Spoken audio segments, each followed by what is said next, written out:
What's up, guys? Eli here, back for part three and the final part of my top albums of 2021 video. In case you didn't watch, the other two parts, this isn't necessarily a list. It's not like my personal top albums of the year. I just basically ranked all the albums that I actually bought physical copies of. So there's tons of really, really good albums, probably better than some of these that I missed out on or I only listened to, I only streamed or whatever, but it didn't end up with a physical copy. So as you guys know, I only ever show and talk about stuff that I have physical copies of. So I'm not saying these are the best albums of the year. These are just my favorite ones that I actually bought. So this is the final part. This is the remaining 11 albums.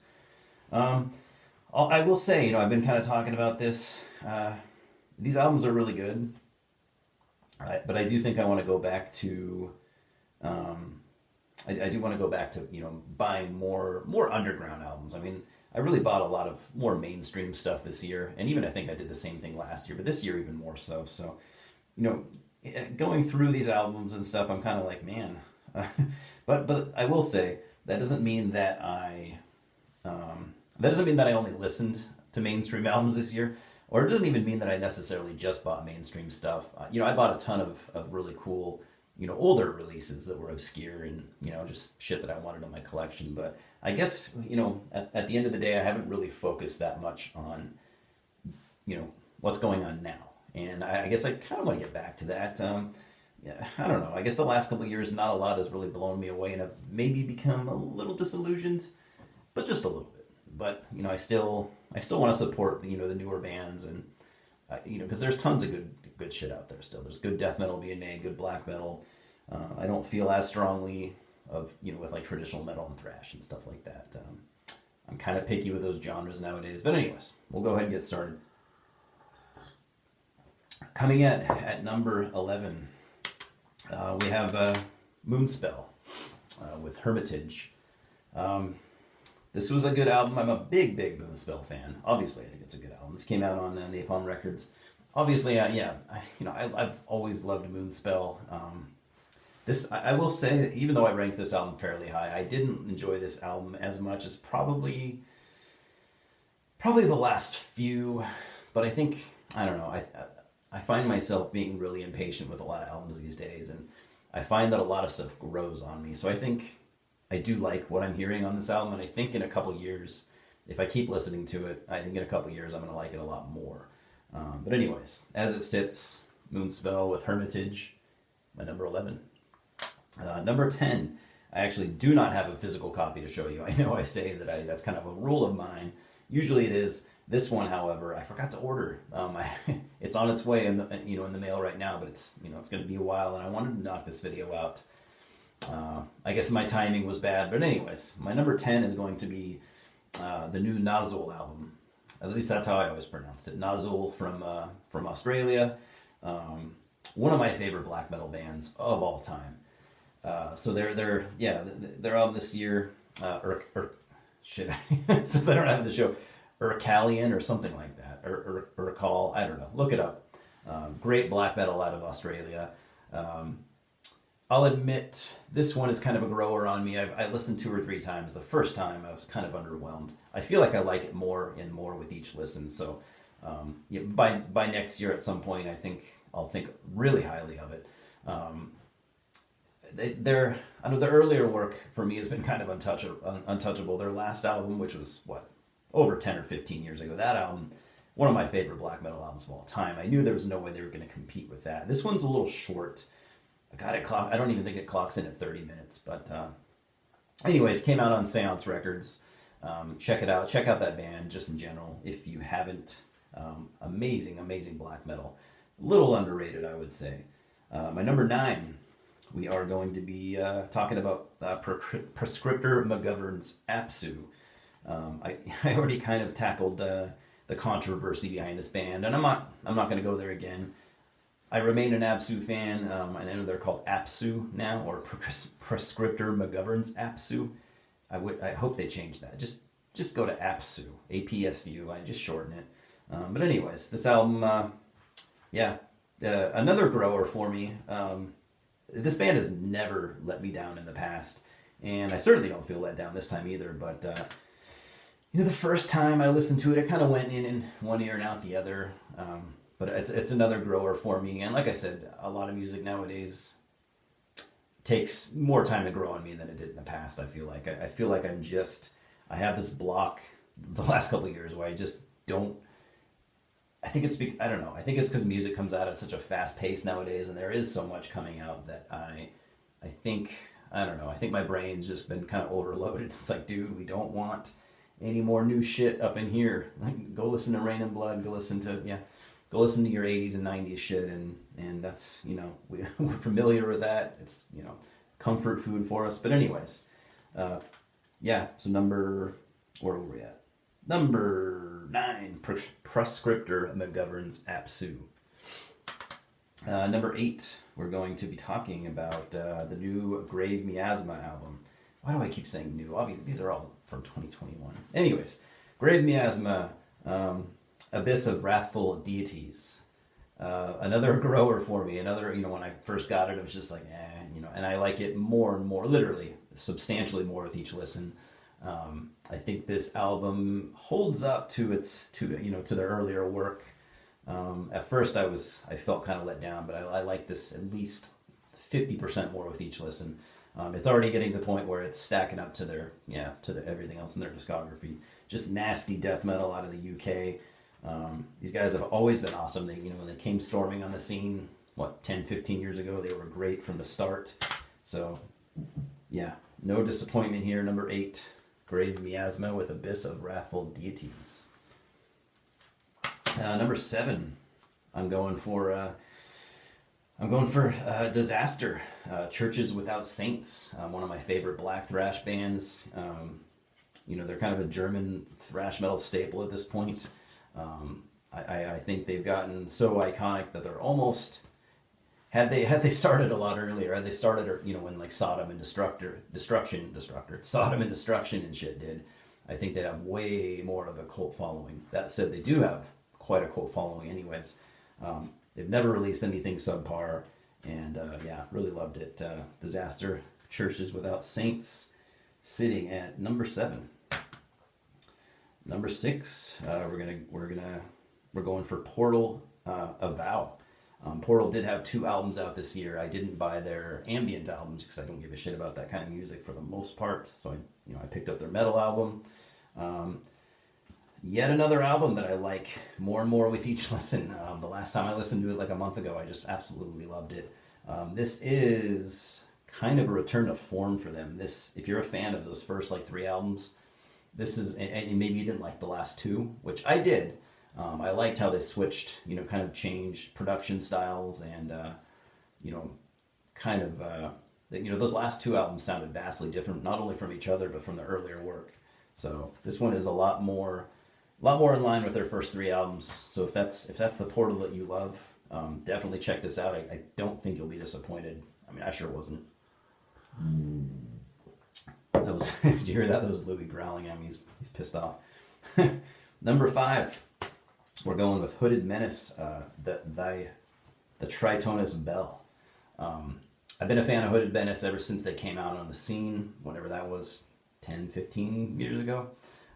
Their last album, I feel like, was kind of a high point for them. Maybe their best album, hard to say. I do not think this album was better than that. I think that album was just a little bit better, but this one is still very good. I'd say more the same, but I mean, Hooded Menace don't ever put out the same record twice. They this one I think has more kind of traditional metal influences. You'll get classic metal stuff on, riffs and solos on this album that are, I think stand out from all the other albums, making this a really fun album to listen to. Still like the last one a little bit better, but still listen. This album is great. I'm going to be listening to this this is going to be in my Hooded Menace rotation for sure. So yeah, Hooded Menace, the Tritonus Bell, coming in at number 5. Number 4, we have, I gotta say, this one was kind of a shocker for me. A lot of people, this was kind of a dividing album with fans. Most people were like, God damn, this album is really good, probably their best in years. In fact, people that weren't, super big fans of this band even liked this album. And then, you had the handful of people, I'm not going to talk shit about anybody, but you had the handful of people that always kind of have to go against the grain. The type of people that they hear so much good about an album that they automatically just don't really like it. Or, I don't know, maybe when people read and, read too many reviews or see too many on YouTube, maybe that sets up some kind of unexpected, or sets up some kind of plateau that the album just can't live up to. And I've been in that boat before, but some people I feel like they just do it all the time with albums, and I don't know, man, it's kind of a downer to be that way, but I mean, whatever, your brain is the way it is, right? You guys are like, what the fuck are you talking about? What album are you going to show? Anyways, number 4, we got the new Cannibal Corpse, Violence Unimagined. Yeah, I was obviously big fan of this album. I think I've been a Cannibal Corpse fan for a long time. I always buy their new albums. I'm never disappointed, but I can easily say that this is their best album in, man, at least 10 years. I mean, this might be my favorite thing they've done since The Wretched Spawn. I might even like it more than The Wretched Spawn, actually. I haven't had as much time as I've had with The Wretched Spawn, but yeah, I think easily this is going to go down for me in the long run. I think this will at least be, in my opinion, better than their last 4 or 5 albums, if not going back a little further. Just really fucking good album, and I will die on that hill for sure. So yeah, number 4, Cannibal Corpse, Violence Unimagined. Number 3, this should be no surprise to anybody. We're going to go with Ruin, Spread Plague Death. Their full-length album, what is this? Their 3rd full-length album, I believe. And I'm going to go ahead and say this is probably their best yet. A band like Ruin, you think every time they put something out, it would just kind of be more of the same, because they're not the type of band that wants to evolve and change styles, and they don't, but they just get better as a band. I absolutely love this. I loved the heavy use of samples. Kind of gave me Mortician vibes. I love Mortician. I would love them without the horror movie samples. So Ruin don't necessarily use horror movie samples, but they use like audio clips of serial killer interviews and stuff like that, and it just works so fucking good. There's a lot of that on this album, and it just fits the nasty, depraved atmosphere. I mean, this album literally sounds like the album cover. So that should give you an idea right there. Anyways, number 3, Ruin, Spread Plague Death. Wish I could put it higher because I just love this band, but I had to, I like to be as honest as I possibly can. Number 2, we're almost there. Number 2, we have one of my personal favorite French black metal bands. We have Seth with La Morsure du Christ. This album blew me away upon the first listen. I'll admit I have liked their previous albums, but I haven't loved anything they've done since their first album. Their second album was pretty damn good too, but their first album for me was a milestone for the band. And like I said, to me, they just never lived up to it. This album is a spiritual successor to that debut album. So if you like that one as well, if you maybe are disillusioned with what they've done in the last 25 years, I wouldn't agree with that, but it's understandable. Definitely look into this. This is, like I said, this easily could have been their second album, and it kind of should have been. But anyways, if they stay on this current path, I think these guys are going to put out some really, really killer albums in the future, and I sure hope they do. And what's funny is the lineup on this. I mean, there's only like one original member left, so it's almost an entirely different band from the first album. Was it from 97, I think? 97, 98. Anyways, all these years have passed, and for them to recapture that sound with almost all different band members is pretty impressive. Anyways, number 1, if you have followed me closely on Instagram, I don't think anyone really pays that much attention to my Instagram posts, but if you do, maybe you saw this coming. I bet most of you haven't. But my number 1 album for the year. Not only is this the favorite, my favorite album of what I purchased in 2021. This is this is just in general my favorite album of the year. Period. We're going with Dread Sovereign, Alchemical Warefare. I have always liked this band, but I'll be honest, they have never put out anything that I've absolutely loved until this year. And this album just completely blew me away. My favorite song out of every song I heard in 2021, Nature is the Devil's Church. At least listen to that track, and if that doesn't sell you on this album, then I guess it's just not for you. One of the best metal songs I've heard in maybe the last couple years. And if you don't know much about Dread Sovereign, they're an Irish doom band. Just playing old school doom metal in the vein of Vitus and Saint Vitus, Trouble, stuff like that. Maybe a little bit of Candlemass, not too much, more along less epic and more on the rough and dirty doom, which usually isn't my favorite style, but these guys just nailed it on this album. The singer, you got Alan from Primordial, on vocals and bass for that matter. And Primordial are one of my favorite bands of all time. But his performance just kills on here. The riffs are way better than anything they've done in the past. It's just easily their best album so far, and I hope if they can even improve on this, their next album it's going to be another favorite of mine. We'll put it that way. If they can put out another album as least as good as this, it's for sure number one for me whenever that happens. So they're not a full-time band, so who knows? There might not be another album for 4 or 5 years or more. It's hard to say with bands like this. So, anyways, that's it. I'm really glad to be done with this.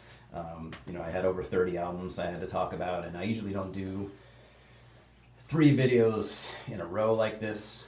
I almost feel bad for kind of just cranking out too many videos. I don't like doing that, but I do feel good about doing it the way I did instead of doing one long 45 to 60 minute video that no one was going to watch the entire thing. I'm glad I did this in 3 parts. I will say, I think next year I might get back to just doing a top 10. We'll see.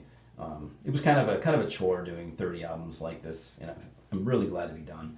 I enjoyed it more last year. For some reason this year, it just felt like a chore. I think a top 10 or 15 or something.